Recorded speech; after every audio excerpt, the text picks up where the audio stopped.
اللهم اجعل في قلبي نورا۔ تاریخوں میں دو اہم واقعات ملتے ہیں جن میں حسن بن صباح کو موقع ملتا ہے کہ وہ کھلم کھلا نظام الملک کو نالائق ثابت کرے اور یہ ظاہر کرے کہ وہ خود بڑا ہی دانش مند ہے۔ ایک واقعہ تقریباً ہر مورخ نے لکھا ہے جو یوں ہے کہ ایک بار سلطان ملک شاہ حلب گیا۔ وہاں ایک خاص قسم کا پتھر پایا جاتا تھا جو سنگ رخام کہلاتا تھا۔ اس پتھر سے برتن اور گلدان وغیرہ بنائے جاتے تھے۔ سلطان نے حکم دیا کہ 500 من سنگ رخام اصفہان پہنچایا جائے۔ یہ ذہن میں رکھیں کہ اس زمانے میں اس علاقے کا من 40 تولے اور 8 ماشے ہوتا تھا۔ 2 عربی شتربان اصفہان جا رہے تھے۔ ایک کے 6 اور دوسرے کے 4 اونٹ تھے۔ ان دونوں کے اونٹوں پر پہلے ہی 500 من سامان لدا ہوا تھا۔ انہوں نے 500 من سنگ رخام بھی آپس میں تقسیم کر کے اونٹوں پر لاد لیا۔ اگر خالی اونٹ تلاش کیے جاتے تو کئی دن گزر جاتے۔ اتفاق سے یہ 2 شتربان اصفہان ہی کو جا رہے تھے۔ سلطان واپس اپنے دارالحکومت میں پہنچ گیا۔ اسے اطلاع ملی کہ سنگ رخام پہنچ گیا ہے تو وہ حیران ہوا اور خوش بھی کہ اس کی حکم کی تعمیل اتنی جلدی ہو گئی ہے۔ اس نے حکم دیا کہ ان شتربانوں کو 1000 دینار انعام کے طور پر دے دیے جائیں۔ خواجہ توسی سلطان نے نظام الملک سے کہا، یہ رقم ان دونوں میں تقسیم کر دو۔ نظام الملک نے 6 اونٹوں والے شتربان کو 600 اور 4 اونٹوں والے کو 400 دینار ادا کر دیے۔ یہ تقسیم غلط ہے۔ حسن بن صباح جو وہاں موجود تھا بول پڑا، وزیر اعظم کو سوچ سمجھ کر یہ رقم تقسیم کرنی چاہیے۔ تم اس غلطی کو صحیح کر دو حسن، سلطان نے کہا، لیکن یہ بتا دو کہ اس تقسیم میں وزیر اعظم نے کیا غلطی کی ہے؟ 6 اونٹوں والے شتربان کی حق تلفی ہوئی ہے۔ حسن بن صباح نے کہا، 6 اونٹوں والے کو 800 اور 4 اونٹوں والے کو 200 دینار ملنے چاہیے۔ وہ کیسے؟ سلطان نے پوچھا۔ سلطان محترم، حسن بن صباح نے کہا، غور فرمائیں، اونٹ 10 ہیں اور وزن 1500 من ہے، اس لیے ہر اونٹ نے 150 من وزن اٹھایا۔ جس کے 600 اونٹ ہیں وہ 900 من وزن لایا ہے۔ وہ اس طرح کے 500 من سامان اس کے اونٹوں نے پہلے ہی اٹھا رکھا تھا۔ پھر 400 من سنگ رخام اس کے اونٹوں پر لادا گیا۔ دوسرے شتربان کے 4 اونٹ تھے، اس کے اونٹوں پر 600 من وزن تھا، جس میں سے 500 من پہلے ہی اونٹوں پر لدا ہوا تھا اور 100 من سنگ رخام اس کے اونٹوں پر لادا گیا۔ آپ نے 1000 دینار 500 من وزن کے لیے دیا ہے۔ حساب یہ بنا کہ 200 دینار فی 100 من کا حساب ہوا۔ اس حساب سے 6 اونٹوں والے کو 800 دینار اور 4 اونٹوں والے کو 200 دینار ملنے چاہیے۔ یہ ہے ہمارے محترم وزیر اعظم کی غلطی۔ تاریخوں میں لکھا ہے کہ سلطان ملک شاہ نظام الملک کا بہت احترام کرتا تھا اور اس کی قابلیت سے متاثر تھا۔ وہ حسن بن صباح کا حساب سمجھ گیا، لیکن وہ نظام الملک کو شرمسار کرنے سے گریز کر رہا تھا۔ اس نے حسن بن صباح کا حساب ہنسی مذاق میں ٹال دیا، لیکن نظام الملک پر سنجیدگی طاری ہو گئی۔ اسے پہلی بار محسوس ہوا کہ حسن بن صباح اسے اور اس کی حیثیت کو نقصان پہنچانے پر اتر آیا ہے۔ اس سے پہلے نظام الملک کو اس کے کارندوں نے کچھ اس قسم کی اطلاعیں دی تھیں کہ حسن بن صباح اور احتشام مدنی اکثر راز و نیاز کی باتیں کرتے دیکھے جاتے ہیں۔ اسے ایک اطلاع یہ بھی ملی تھی کہ احتشام مدنی کو باغ میں حسن بن صباح کی بہن کے ساتھ دیکھا گیا ہے۔ تاریخوں کے مطابق نظام الملک شریف النفس اور بڑے اونچے کردار کا آدمی تھا۔ یہ خبریں سن کر بھی اس کے دل میں حسن بن صباح کے خلاف شک پیدا نہ ہوا۔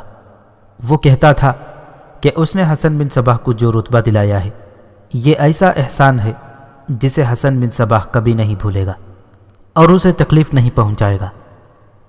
نظام الملک اپنی فطرت کے مطابق مطمئن رہا، لیکن حسن بن صباح اپنی فطرت کے مطابق نظام الملک کو ذلیل و خوار کرنے کے موقع کی تلاش میں رہا۔ حسن بن صباح کے سامنے صرف یہ مقصد تھا کہ وہ وزیر اعظم بن جائے۔ اس کے بعد ان باطنیوں نے خفیہ قتل و غارت کا سلسلہ شروع کر کے سلجوقی سلطنت پر قبضہ کرنا تھا۔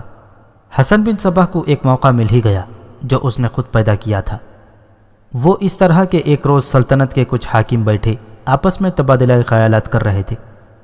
کسی نے کہہ دیا کہ سلطان ملک شاہ عرصے 20 سال سے سلطان ہے، اسے کچھ پتہ نہیں کہ اس عرصے میں رعایا سے محصولات وغیرہ کے ذریعے کتنی رقم وصول کی گئی ہے اور یہ رقم کہاں کہاں خرچ ہوئی ہے۔ کون کہتا ہے کہ ساری رقم خرچ ہوئی؟ حسن بن صباح نے کہا، میں کہتا ہوں کہ اس میں سے بہت سی رقم خرد برد اور غبن ہوئی ہے، اور سلطان مجھے اجازت اور سہولت مہیا کرے تو میں 20 سال کا حساب کتاب تیار کر کے سلطان کے آگے رکھ دوں گا۔ احتشام مدنی بھی وہاں موجود تھا۔ اس نے سلطان کو بتایا کہ حسن بن صباح نے بڑی عقل مندی کی بات کی ہے۔ احتشام نے سلطان کو پوری بات سنائی جو حاکموں کی اس محفل میں ہوئی تھی۔ احتشام نے خصوصی مشیر کی حیثیت سے سلطان کو مشورہ دیا کہ 20 برسوں کا حساب ہونا چاہیے۔ اس سے ہمیں کیا حاصل ہوگا؟ سلطان نے پوچھا۔ اگر کچھ رقم خرد برد ہوئی تو وہ واپس نہیں ملے گی، احتشام نے کہا۔ حاصل یہ ہوگا کہ یہ پتہ چل جائے گا کہ ہمارے حکام میں بددیانت کون کون ہے۔ سلطان اور احتشام میں اس مسئلے پر کچھ دیر تبادلہ خیالات ہوا۔ احتشام نے سلطان کو قائل کر لیا کہ گزشتہ 20 برسوں کا حساب ہونا چاہیے۔ سلطان اپنے وزیر اعظم نظام الملک کے مشورے کے بغیر کوئی فیصلہ نہیں کیا کرتا تھا۔ اس نے نظام الملک کو بلایا اور یہ نیا مسئلہ اس کے آگے رکھا۔ 20 سالوں کا حساب کتاب کتنے دنوں میں تیار ہو سکتا ہے؟ سلطان نے نظام الملک سے کہا۔ دنوں میں؟ نظام الملک نے حیرت زدگی کے عالم میں جواب دیا۔ برسوں کی بات کریں، پہلے اپنے سلطنت کی وسعت دیکھیں، پھر 20 برسوں کے عرصے پر غور کریں، پھر دیکھیں کہ وہ جگہیں کتنی ہیں جہاں محصولات وصول کر کے سرکاری خزانے میں جمع کرائے جاتے ہیں۔ اگر حساب تیار کرنا ہی ہے تو اس کے لیے مجھے 2 سال چاہیے۔ اس وقت احتشام مدنی اور حسن بن صباح بھی وہاں موجود تھے۔ سلطان معظم حسن بن صباح نے کہا، میں حیران ہوں کہ محترم وزیر اعظم نے 2 سال کا عرصہ مانگا ہے۔ میں صرف 40 دنوں میں یہ حساب بنا کر دے سکتا ہوں۔ شرط یہ ہے کہ میں جتنا عملہ مانگوں وہ مجھے دیا جائے اور ہر سہولت مہیا کی جائے۔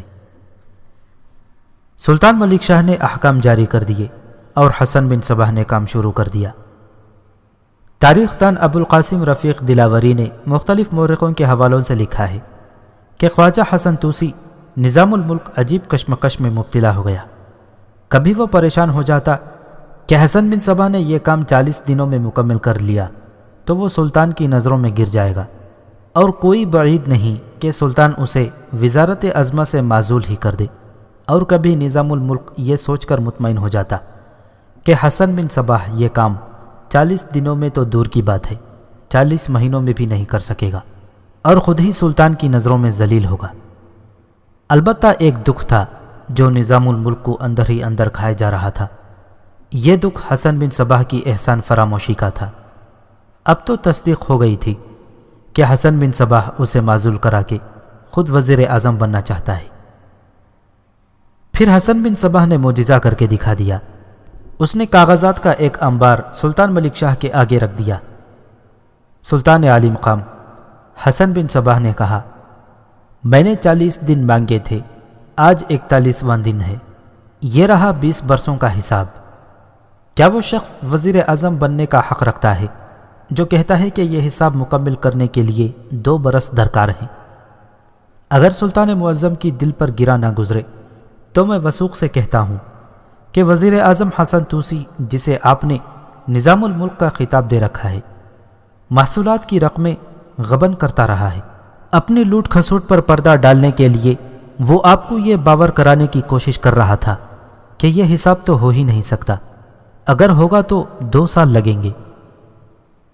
سلطان نے نظام الملک اور احتشام مدنی کو بلایا۔ خواجہ توسی، سلطان نے نظام الملک سے کہا، یہ ہے وہ حساب جو آپ 2 سالوں سے کم عرصے میں نہیں کر سکتے تھے۔ یہ دیکھیں، حسن 40 دنوں میں کر لایا ہے۔ حسن توسی پر خاموشی طاری ہو گئی۔ اس کے پاس کوئی جواب نہ تھا۔ وہ وہاں بیٹھ گیا اور معزولی کے حکم کا انتظار کرنے لگا۔ سلطان نے کاغذات کی ورق گردانی شروع کر دی اور ایک ورق پر رک گیا۔ حسن، سلطان نے کہا، اس ورق پر آمدنی اور اخراجات مشکوک سے نظر آتے ہیں، یہ مجھے سمجھا دو۔ حسن بن صباح بغلیں جھانکنے لگا۔ سلطان نے ایک اور ورق پر رک کر پوچھا۔ حسن نے اس کا بھی جواب نہ دیا۔ سلطان نے کئی اور وضاحتیں پوچھیں۔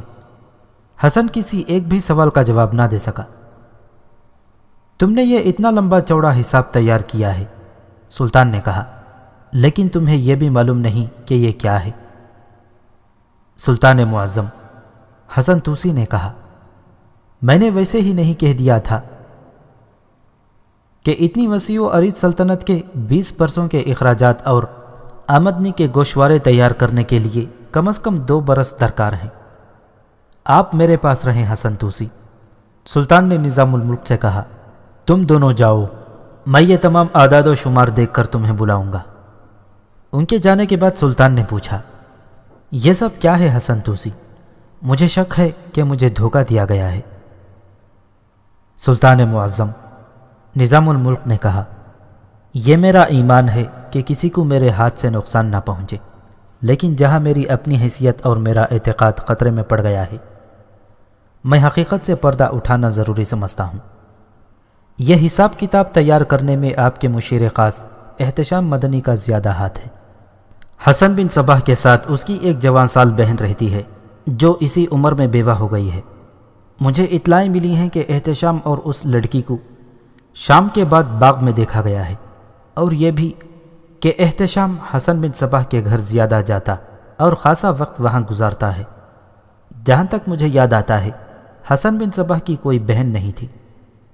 میں اس کے خاندان کو مدرسے کے زمانے سے جانتا ہوں۔ حسن توسی، سلطان نے کہا، میں یہ ساری سازش سمجھ گیا ہوں۔ کچھ عرصے سے احتشام میرے پاس بیٹھ کر حسن بن صباح کی تعریفیں کر رہا ہے، اور یہ شخص ذرا دبی زبان میں آپ کے خلاف بھی ایک آدھ بات کہہ جاتا ہے۔ سلطان بولتے بولتے گہری سوچ میں چلا گیا۔ ذرا دیر بعد سر اٹھایا اور بولا، آپ حسن پر ایسا تاثر پیدا کریں کہ میں نے اس کا تیار کیا ہوا حساب سمجھ لیا ہے، اور یہ بالکل صحیح ہے۔ باقی کام مجھ پر چھوڑ دیں، میرے سامنے کوئی اور ہی عکس آ رہا ہے۔ داستان کو پہلے سنا چکا ہے کہ سلجوقی جو ترک تھے اور جو اسلام کے دشمن ہوا کرتے تھے، مسلمان ہوئے تو اسلام کے شیدائی اور سرفروش بن گئے۔ وہ جنگجو تھے اور فہم و فراست کے لحاظ سے اتنے باریک بھی کہ ان کی نظریں جیسے پردوں کے پیچھے بھی دیکھ لیا کرتی تھی۔ ان کے سلطان اپنی سلطنت میں کسی کی حق تلفی اور سلطنت کے امور میں کوتاہی اور بددیانتی برداشت نہیں کرتے تھے۔ نظام الملک باہر نکلا۔ حسن بن صباح اور احتشام مدنی باہر سر جوڑے سرگوشیوں میں باتیں کر رہے تھے۔ نظام الملک کو دیکھ کر دونوں چونکے۔ حسن، مبارک ہو، نظام الملک نے کہا، تمہارا تیار کیا ہوا حساب بالکل ٹھیک ہے۔ تم جن سوالوں کے جواب نہیں دے سکتے تھے وہ میں نے دے دیے ہیں۔ میں نے سلطان سے کہا ہے کہ حسن ابھی نیا ہے، اس لیے اسے پچھلے امور وغیرہ کا علم نہیں۔ سلطان تم پر بہت خوش ہیں، کہتے ہیں کہ حسن کو انعام دوں گا۔ میں تمہارا یہ احسان ساری عمر نہیں بھولوں گا خواجہ، حسن بن صباح نے نظام الملک سے بغلگیر ہوتے ہوئے کہا۔ تم نے میرا وقار محفوظ کر دیا ہے۔ تم دونوں چلے جاؤ، نظام الملک نے کہا، سلطان تمہیں کل بلائیں گے۔ اس رات احتشام اور فاطمہ کی ملاقاتیں ایسی تھیں جیسے وہ جشن منانے کے لیے اکٹھے ہوئے ہوں۔ گزرے ہوئے دنوں میں زیادہ تر باغ میں ملتے رہے تھے۔ 3 مرتبہ وہ الگ الگ جنگل میں چلے گئے اور بہت وقت اکٹھے گزار کر آئے۔ فاطمہ یہ ظاہر کرتی تھی تو وہ حسن سے چھپ کر گھر سے نکلتی ہے۔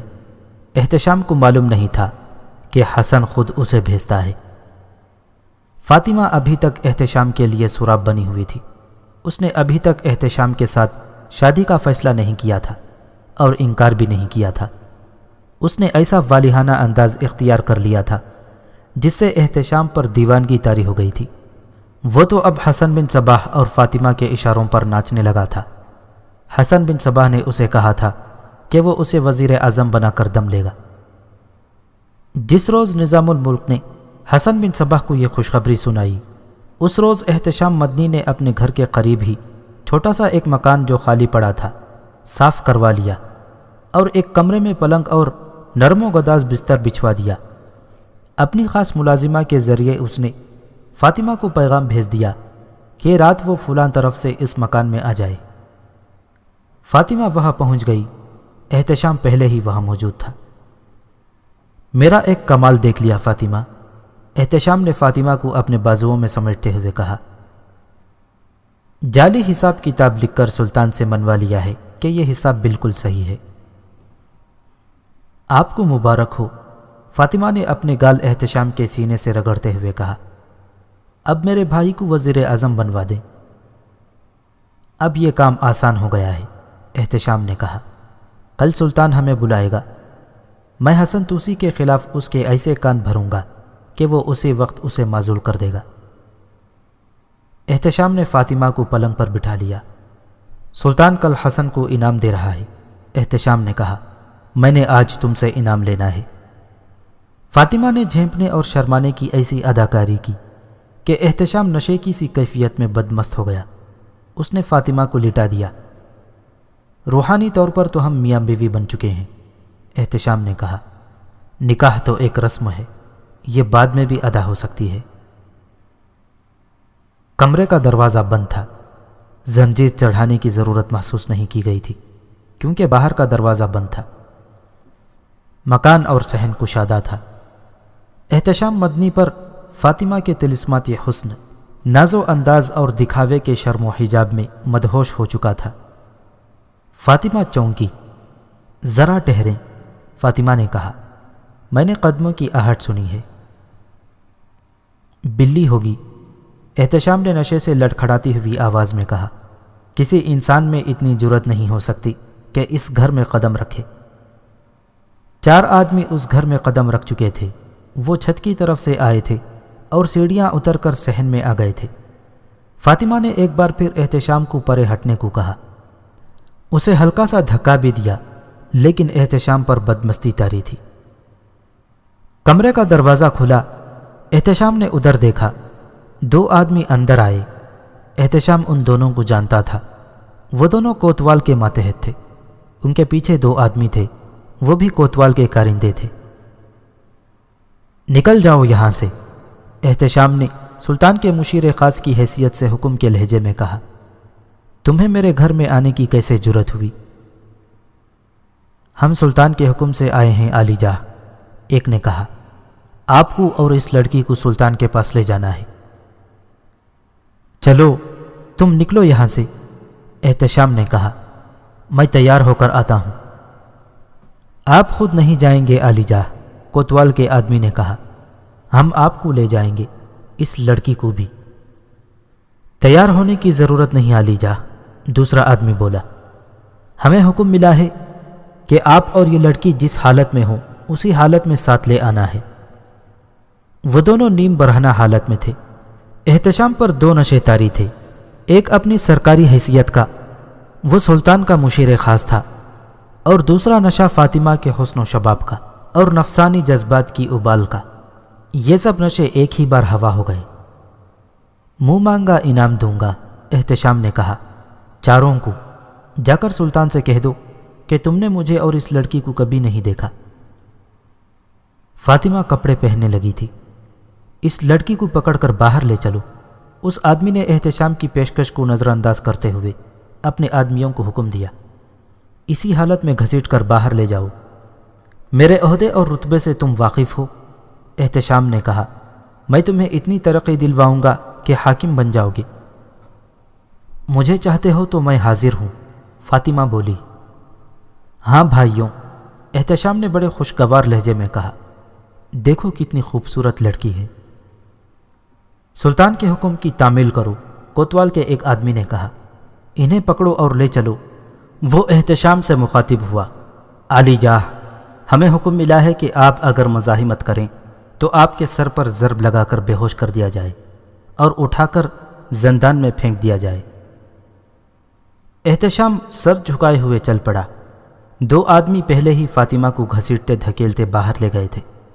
اس کے لیے نیم برہنگی یا مکمل برہنگی کوئی معنی نہیں رکھتی تھی۔ وہ آبرو باختہ اور تربیت یافتہ لڑکی تھی۔ ان دونوں کو کوتوالی میں لے گئے اور انہیں الگ الگ کمرے میں بند کر دیا گیا۔ سلطان کا اپنا جاسوسی اور مخبری کا نظام تھا۔ اسے احتشام مدنی اور فاطمہ کی خفیہ ملاقاتوں کی اطلاعیں ملی تھیں، لیکن یہ کوئی اہم یا نازک خبر نہیں تھی۔ یہ احتشام کا ذاتی معاملہ تھا۔ سلطان کو اس صورت میں ان دونوں کی ملاقاتوں میں خطرہ محسوس ہوتا کہ لڑکی مشکوک اور مشتبہ ہوتی۔ شک یہ ہوتا کہ یہ لڑکی عیسائی یا یہودی ہے اور جاسوس ہے۔ یہ پتہ چل گیا تھا کہ یہ معتمد خاص حسن بن صباح کی بہن ہے۔ درمیان میں معاملہ 20 برسوں کے حساب کتاب کا آ گیا تو پتہ چلا کہ حسن بن صباح اور احتشام مدنی نے سلطان کو دھوکہ دیا ہے۔ نظام الملک اور سلطان ملک شاہ کی آپس میں باتیں ہوئیں تو نئے شکوک پیدا ہوئے۔ سلطان ملک شاہ عقل و دانش والا آدمی تھا۔ نظام الملک نے اسے یہ بھی بتا دیا کہ حسن بن صباح کی کوئی بہن ہے ہی نہیں۔ سلطان نے نظام الملک سے کہا کہ وہ حسن بن صباح کو خوشخبری سنا دے کہ اس نے 20 برسوں کا آمدنی اور اخراجات کا جو حساب تیار کیا ہے وہ سلطان نے منظور کر کے اسے بالکل صحیح تسلیم کر لیا ہے۔ اس سے سلطان کا مقصد یہ تھا کہ حسن بن صباح اور احتشام مدنی بے فکر اور مطمئن ہو جائیں۔ سلطان نے اسی وقت کوتوال کو بلایا اور اسے یہ ساری صورتحال بتا کر کہا کہ احتشام اور اس لڑکی کو اکٹھے پکڑنا ہے۔ ابھی جا کر مخبر مقرر کر دو۔ سلطان نے کہا وہ شام کے بعد ملتے ہیں۔ ایک آدمی احتشام کی نگرانی کرے اور ایک آدمی اس لڑکی کو دیکھتا رہے۔ یہ کہیں باہر اکٹھے ہوں تو احتشام کے رتبے کا خیال کیے بغیر دونوں کو کوتوالی میں بند کر دو۔ انہیں اسی حالت میں لانا ہے جس حالت میں وہ پائے جائیں۔ ضروری نہیں کہ یہ آج ہی مل جائیں گے، کل ملیں، پرسوں ملیں، 10 دنوں بعد ملیں، انہیں چھوڑنا نہیں۔ کوتوال یہ ساری کارروائی اور اس کا پس منظر سمجھ گیا۔ اس نے اسی وقت 4 آدمی اس کام میں لگا دیے، انہیں ضروری ہدایات اور احکام دے کر رخصت کر دیا۔ ایسی توقع نہیں تھی کہ وہ اسی رات پکڑے جائیں گے، لیکن احتشام نے اس رات فاطمہ سے انعام وصول کرنا تھا۔ اس نے فاطمہ کے بھائی حسن کی مدد کی تھی اور سلطان کو بڑی کامیابی سے دھوکہ دیا گیا تھا۔ سورج غروب ہوتے ہی کوتوال کے 2 آدمی بھیس بدل کر چلے گئے۔ ایک احتشام کے گھر کو دور سے دیکھتا رہا اور دوسرا حسن بن صباح کے گھر کی نگرانی کرتا رہا۔ ان دونوں کے ساتھ ایک اور آدمی تھا۔ یہ دونوں دور دور کھڑے تھے۔ پہلے احتشام گھر سے نکلا اور اس مکان میں چلا گیا جو اس نے اس رات کے جشن کے لیے تیار کیا تھا۔ اس کی نگرانی والا آدمی چھپ کر کھڑا رہا۔ پھر فاطمہ گھر سے نکلی۔ اس کی نگرانی والا آدمی اس کے پیچھے چل پڑا۔ فاطمہ بھی اسی مکان میں چلی گئی اور دروازہ اندر سے بند ہو گیا۔ کوتوال کے دونوں مخبر آپس میں مل گئے۔ انہوں نے اپنے دونوں ساتھیوں کو بھی بلا لیا۔ ان میں ایک عہدیدار تھا۔ انہوں نے کچھ وقت انتظار کیا، پھر ساتھ والے گھر کے بڑے آدمی کو باہر بلا کر بتایا کہ وہ کوتوال کے آدمی ہیں اور اس ساتھ والے گھر میں اترنا ہے۔ آ جائیں، اس آدمی نے کہا۔ میری چھت سے اس چھت پر چلے جائیں، میں آپ کو بتاؤں گا اس مکان کی سیڑھیاں کہاں ہیں۔ 4 آدمی اس شخص کی رہنمائی میں اس مکان میں اتر گئے جس کے ایک کمرے میں احتشام مدنی اور فاطمہ جشن منا رہے تھے۔ رات کوئی زیادہ نہیں گزری تھی۔ کوتوال کو اطلاع دی گئی کہ دونوں جس حالت میں تھے اسی حالت میں پکڑے جائیں۔ کوتوال کو سلطان نے کہا تھا کہ تحقیقات کر کے اسے بتائے کہ اس لڑکی کی حقیقت کیا ہے۔ کوتوال اسی وقت کوتوالی پہنچا اور اس کمرے میں چلا گیا جس میں لڑکی بند تھی۔ نام کیا ہے لڑکی؟ کوتوال نے پوچھا۔ فاطمہ، لڑکی نے جواب دیا۔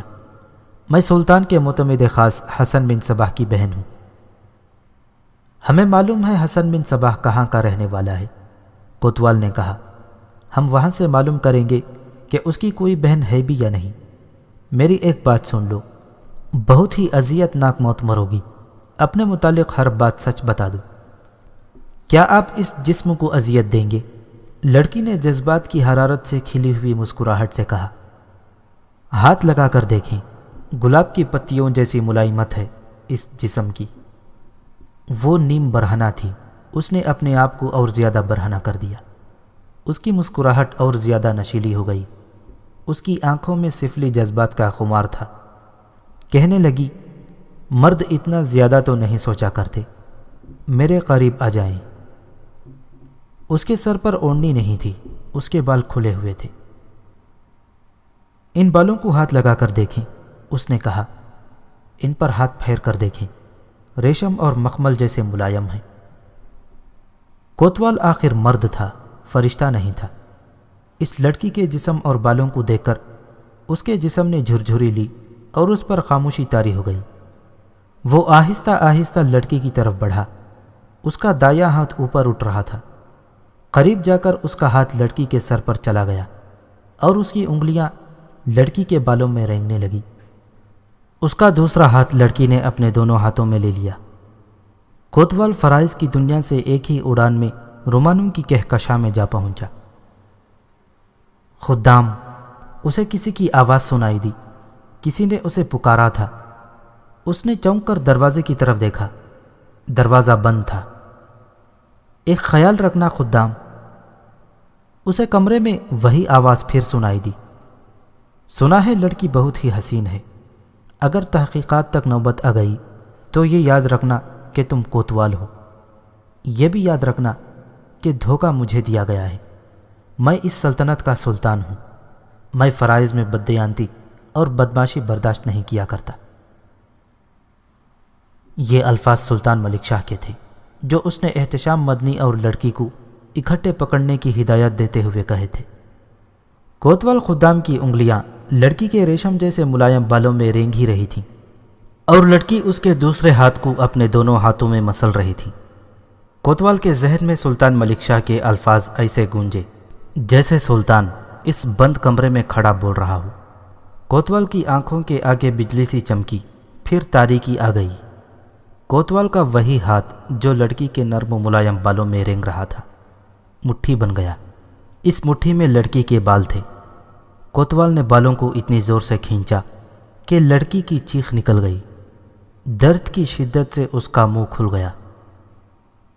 سچ بتا تو کون ہے؟ کوتوال نے بالوں کو مٹھی سے مروڑتے اور کھینچتے ہوئے کہا۔ تیرے بال چھت کے ساتھ باندھ کر تجھے لٹکا دوں گا۔ درد سے لڑکی کے دانت بجنے لگے۔ کوتوال نے لڑکی کو بالوں سے پکڑے ہوئے اوپر اٹھایا اور فرش پر پٹک دیا۔ مر جا یہیں، کوتوال نے کہا، تیری کوئی نہیں سنے گا، سچ بتا تو کون ہے؟ کوتوال کو اس پر بھی غصہ تھا کہ لڑکی نے اسے بھٹکا دیا تھا۔ وہ بول نہیں رہی تھی۔ کوتوال نے اس کے ایک ہاتھ کی انگلیاں ایک شکنجے میں جکڑ دیں اور شکنجے کو تنگ کرنا شروع کر دیا۔ لڑکی کی چیخوں سے چھت لرزتی محسوس ہوتی تھی۔ وہ آخر لڑکی تھی، کہاں تک برداشت کرتی؟ اسے مردوں کو انگلیوں پر نچانے کی ٹریننگ دی گئی تھی۔ یہ تو اسے کسی نے بتایا ہی نہیں تھا کہ کبھی وہ پکڑی بھی جائے گی۔ اس پر غشی طاری ہو رہی تھی۔ جب کوتوال نے اس کی انگلیاں شکنجے سے نکال دیں، اسے پانی پلایا گیا، لیکن وہ ابھی تک انکار کر رہی تھی۔ کوتوال نے اس کا دوسرا ہاتھ شکنجے میں دینے کے لیے پکڑا تو وہ بلبلا اٹھی اور سچ بولنے پر آ گئی۔ اس نے بتا دیا کہ وہ حسن بن صباح کی بہن نہیں اور اسے وہ شہدر سے لایا تھا۔ اس نے یہ بھی بتا دیا کہ حسن بن صباح اسے اس مقصد کے لیے ساتھ لایا تھا کہ ایسے حاکموں کو اپنے ہاتھ میں لینا ہے جن کا سلطان پر اثر و رسوخ چلتا ہے، انہیں نظام الملک کے خلاف استعمال کرنا ہے۔ لڑکی نے بتایا کہ حسن بن صباح وزیر اعظم بننا چاہتا ہے۔ اس نے یہ بھی بتایا کہ احتشام مدنی کو اس نے کس طرح اپنے جال میں پھانسا تھا اور اسے شادی کا لالچ دیے رکھا تھا۔ احتشام مدنی حسن بن صباح کی کس طرح مدد کر رہا تھا؟ کوتوال نے پوچھا۔ کہتا تھا کہ میں نظام الملک کے خلاف سلطان کے دل میں کدورت پیدا کر رہا ہوں، لڑکی نے کہا۔ یہ حساب کتاب کا جو مسئلہ کھڑا ہوا تھا اس کے پیچھے احتشام ہی تھا اور اسی نے حسن بن صباح سے یہ حساب تیار کرایا تھا۔ احتشام کہتا تھا کہ اب ایسا موقع پیدا ہو گیا ہے کہ میں آسانی سے نظام الملک کو معزول کرا دوں گا۔ مختصر یہ کہ لڑکی نے اپنی اصلیت اور حسن بن صباح کی نیت بے نقاب کر دی، لیکن اس نے یہ نہ بتایا کہ حسن بن صباح اور کیا کر رہا ہے اور شہدر اور خلجان کے علاقے میں اس نے کیا ناٹک کھیلا اور آئندہ کے لیے اس کے کیا منصوبے ہیں۔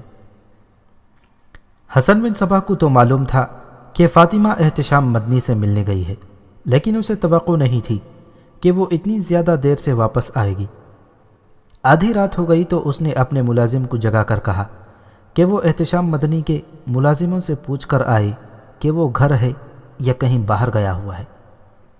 ملازم گیا اور یہ خبر لایا کہ دربان احتشام کے انتظار میں جاگ رہا ہے، وہ ابھی نہیں آیا۔ حسن بن صبا مطمئن ہو گیا کہ احتشام واپس نہیں آیا تو فاطمہ اس کے ساتھ ہی ہوگی۔ وہ تو سوچ بھی نہیں سکتا تھا کہ وہ دونوں اس وقت کوتوالی میں بند ہوں گی۔ اس روز حسن بن صبا بہت خوش تھا، اس نے نظام الملک کے مقابلے میں میدان مار لیا تھا۔ فجر کی اذان کے کچھ دیر بعد حسن بن صبا کے دروازے پر دستک ہوئی۔ وہ سمجھا فاطمہ آئی ہے، لیکن ملازم نے اسے بتایا کہ کوتوالی سے 2 آدمی آئے ہیں۔ حسن نے انہیں اندر بلایا اور پوچھا وہ کیوں آئے ہیں۔ حکم ملا ہے کہ آپ گھر سے باہر نہ نکلیں، ایک آدمی نے کہا۔ کیوں؟ حسن بن صبا نے پوچھا۔ یہ کس نے حکم دیا ہے؟ وجہ ہمیں معلوم نہیں، اس آدمی نے کہا۔ ہمیں یہ حکم کوتوال نے دیا ہے۔ آپ یہ سمجھ لیں کہ آپ اپنے گھر میں قید ہیں، دوسرے آدمی نے کہا۔ کوتوال سلطان ملک شاہ کے گھر چلا گیا۔ سلطان فجر کی نماز کے لیے جلدی جگا کرتا تھا۔ کوتوال نے اسے رات کی رویداد سنائی۔ یہ بھی بتایا کہ اس نے احتشام مدنی سے بیان نہیں لیا اور حسن بن صبا کو اس نے اس کے گھر میں نظر بند کر دیا ہے۔ سلطان نے حکم دیا کہ احتشام اور لڑکی کو فوراً اس کے سامنے لایا جائے۔ سلطان نے نظام الملک اور حسن بن صبا کو بھی بلوا لیا۔ یہ سب آ گئے تو سلطان نے لڑکی سے کہا کہ گزشتہ رات اس نے کوتوال کو جو بیان دیا ہے وہ سب کے سامنے ایک بار پھر دے دے۔ لڑکی نے روتے ہوئے بیان دے دیا۔ کیا یہ سچ ہے احتشام؟ سلطان نے احتشام سے پوچھا۔ اگر یہ لڑکی جھوٹ بول رہی ہے تو بتاؤ سچ کیا ہے، میں اس لڑکی کو جلاد کے حوالے کر دوں گا، اور اگر تم نے جھوٹ بولا تو… نہیں سلطان معظم، احتشام نے کہا، لڑکی کا بیان بالکل سچ ہے، میں سزا کا حقدار ہوں، میں نے آپ سے نمک حرامی کی ہے، اگر آپ مجھے معاف کر دیں گے تو بھی میں آپ کے زیر سایہ نہیں رہوں گا، میرا یہاں رہنا آپ کے سائے کی بھی توہین ہے۔ احتشام، سلطان نے کہا، مجھے دکھ اس بات پر ہو رہا ہے کہ آپ جیسا دانشمند انسان ایک لڑکی کے فریب میں آ گیا۔ سلطان معظم، احتشام نے بڑی پختہ آواز میں کہا، میں بھی اپنے آپ کو دانشمند سمجھا کرتا تھا، مجھے اپنی عقل و دانش پر اس لیے ناز تھا کہ میں نے آپ کو جو بھی مشورہ دیا وہ آپ نے قبول کیا، اور عملاً وہ مشورہ کامیاب اور کارآمد ثابت ہوا، لیکن میں اب محسوس کرتا ہوں کہ میرا علم اور میرا تجربہ خام تھا۔ میں نے سنا تھا کہ عورت مرد کی سب سے بڑی اور بڑی ہی خطرناک کمزوری ہوتی ہے، لیکن اس کا مجھے عملی تجربہ نہیں ہوا تھا۔ نسوان حسن میں ایک جادو ہے، لیکن میں اس جادو سے واقف نہ تھا۔ اب میرا علم اور تجربہ مکمل ہو گیا ہے۔ اس تلخ اور شرمناک تجربے سے میں نے یہ سبق حاصل کیا ہے کہ فریب کار عورت زیادہ دل فریب ہوتی ہے، اور اس کے حسن و شباب سے بچنا ممکن نہیں ہوتا۔ اگر اس قسم کی ایک لڑکی مجھ جیسے جہان دیدہ اور دانشمند آدمی کو دام فریب میں لے سکتی ہے تو ان جوان سال آدمیوں کا کیا حشر ہوتا ہوگا جو عورت کو ہی سب کچھ سمجھتے ہیں۔ اس میں کوئی شک نہیں کہ عورت نے بادشاہوں کے تختے الٹے ہیں۔ میں یہی سبق لے کر آپ کے دربار سے ہی نہیں بلکہ آپ کی سلطنت سے ہی نکل جاؤں گا۔ اگر آپ سزا دینا چاہتے ہیں تو میرا سر حاضر ہے۔ اس کا فیصلہ میں بعد میں کروں گا، سلطان نے کہا، آپ بیٹھیں۔ سلطان حسن بن صبا سے مخاطب ہوا۔ کیوں حسن، تم کیا کہتے ہو؟ اگر اس لڑکی کو جھٹلا سکتے ہو تو بولو، لیکن بہتر یہ ہے کہ خاموش رہو۔ جھوٹ بولو گے تو بہت بری سزا دوں گا۔ یہ لڑکی میری بہن نہیں، حسن بن صبا نے کہا، میں اسے ایک یتیم اور بیوہ لڑکی سمجھ کر اپنے ساتھ لایا تھا۔ اگر آپ کا کوئی حاکم اس لڑکی کو غلط راستے پر چلانے کی کوشش کرتا ہے تو اس میں میرا کیا قصور ہے؟ اس لڑکی کی حالت دیکھیں، اس کا چہرہ دیکھیں، صاف پتہ چلتا ہے کہ اس پر تشدد کیا گیا ہے اور اس پر دہشت طاری کر کے یہ بیان دینے پر مجبور کیا گیا ہے۔ حسن بن صباح کوئی ایسا کچا آدمی نہیں تھا کہ احتشام کی طرح فوراً اپنے گناہوں کا اعتراف کر لیتا۔ وہ بولتا رہتا اور سلطان کی آنکھوں میں آنکھیں ڈالے رکھتا تو سلطان پر غالب آ جاتا اور سلطان اس کے حق میں فیصلہ دے دیتا، لیکن اس کے خلاف شہادت ایسی تھی جس میں کوئی شک و شبہ نہیں رہ گیا تھا۔ احتشام مدنی کا اعتراف جرم لڑکی کے بیان کی تائید کرتا تھا۔ خاموش! سلطان گرج کر بولا، میں نے تمہیں پہلے ہی خبردار کر دیا تھا کہ سچے ہو تو زبان کھولنا، لیکن تم نے میرے اس حکم کی پرواہ نہ کی۔ سلطان نے کوتوال سے کہا، اسے اور اس لڑکی کو قید خانے میں پھینک دو۔ یہ دونوں قید خانے سے اس وقت نکالے جائیں گے جب ہمیں یقین ہو جائے گا کہ ان کے دماغ صحیح راستے پر آ گئے ہیں۔ احتشام، میں تمہیں قید خانے کی ذلت سے بچا رہا ہوں، تم آزاد ہو، لیکن میں سوچ کر کوئی فیصلہ کروں گا۔ سلطان معظم خواجہ حسن توسی اٹھ کھڑا ہوا اور بولا، عفو اور درگزر کا جذبہ اللہ کو عزیز ہے۔ اسلام کی یہ شان ہے کہ دشمن کو بھی بخشا جا سکتا ہے۔ انہوں نے مجھے نقصان پہنچانے کا ایک منصوبہ بنایا تھا اور مجھے اس عزت اور اس بلند مقام سے گرانے کی کوشش کی تھی جو مجھے اللہ نے عطا کیا ہے۔ میں انہیں اللہ کے نام پر معاف کرتا ہوں۔ میں انہیں معاف نہیں کر سکتا، سلطان نے غصے کے عالم میں کہا۔ سلطان عالی مقام نظام الملک نے کہا، میں نے آج پہلی بار آپ سے ایک ذاتی درخواست کی ہے اور یہ میری آخری درخواست ہوگی۔ حسن بن صباح اور میں امام موافق جیسے عالم دین کے شاگرد ہیں۔ حسن قسم پرسی کی حالت میں میرے پاس آیا اور میں نے اسے روزگار اور وقار مہیا کیا تھا۔ میں اسے گناہ سمجھتا ہوں کہ یہ گنہگار ہی صحیح، لیکن میری وجہ سے اسے قید میں پھینک دیا جائے۔ سلطان کچھ دیر نظام الملک کے منہ کو دیکھتا رہا۔ وہ شاید سوچ رہا تھا کہ کوئی انسان اتنے بلند کردار والا بھی ہو سکتا ہے۔ میں تمہاری قدر کرتا ہوں خواجہ حسن توسی، سلطان نے کہا، لیکن میں انہیں یہاں دیکھ نہیں سکتا۔ میں حسن بن صباح اور اس لڑکی کو زندان میں بند نہیں کروں گا۔ حسن بن صباح اور یہ لڑکی ابھی اس شہر سے نکل جائیں۔ سلطان نے کوتوال سے کہا، اپنے آدمی بھیجو جو انہیں شہر سے نکال کر آئیں۔ حسن بن صباح اور اس لڑکی کو اسی روز شہر بدر کر دیا گیا۔ نظام الملک کو روحانی اطمینان محسوس ہوا کہ اس نے اتنے بڑے فریب کار کو معاف کر کے خداوند تعالیٰ کو راضی کر لیا ہے، لیکن نظام الملک کو معلوم نہیں تھا کہ اس نے ایک بڑے ہی زہریلے ناگ کو بخش دیا ہے، اور وہ وقت بھی تیزی سے چلا آ رہا ہے جب نظام الملک ایک لشکر کے ساتھ حسن بن صباح کے لشکر کے مقابل آئے گا، اور ایک ہی امام کے دو شاگرد تلواریں لہراتے ہوئے ایک دوسرے کو میدان جنگ میں للکاریں گے۔ تاریخوں میں اس حساب کتاب کے متعلق جو حسن بن صباح نے تیار کیا تھا مختلف روایات ملتی ہیں۔ بعض مورخوں نے لکھا ہے کہ نظام الملک نے ایک کتاب لکھی تھی جس کا نام تھا دستور الوزراء۔ اس کتاب میں نظام الملک نے لکھا تھا کہ حسن بن صباح نے بڑا ہی کمال کیا تھا کہ صرف 40 دنوں میں اتنے زیادہ علاقوں کے محصولات وغیرہ کی آمدنی اور اخراجات کا حساب تیار کر لیا تھا۔ نظام الملک نے یہ بھی لکھا ہے کہ حسن بن صباح کے دل میں حسد اور بغض تھا، اس لیے خداوند تعالیٰ نے اسے ذلیل و خوار کیا۔ اگر وہ یہی کام نیک نیتی سے کرتا تو سلطان سے اسے انعام و اکرام ملتا۔ چونکہ یہ حساب کتاب ایک تاریخی واقعہ ہے، اس لیے بہت سے مورخوں نے اسے قلم بند کیا ہے۔ دبستان مذاہب میں یہ روایت ملتی ہے کہ حسن بن صباح یہ حساب کتاب تیار کر چکا تو یہ تمام کاغذات نظام الملک نے دیکھنے کے لیے منگوائے اور ان کے کئی ورق بے ترتیب کر دیے۔ یہ کاغذات جب سلطان کے پاس گئے تو اس نے حسن بن صباح سے کچھ پوچھا تو وہ صحیح جواب نہ دے سکا۔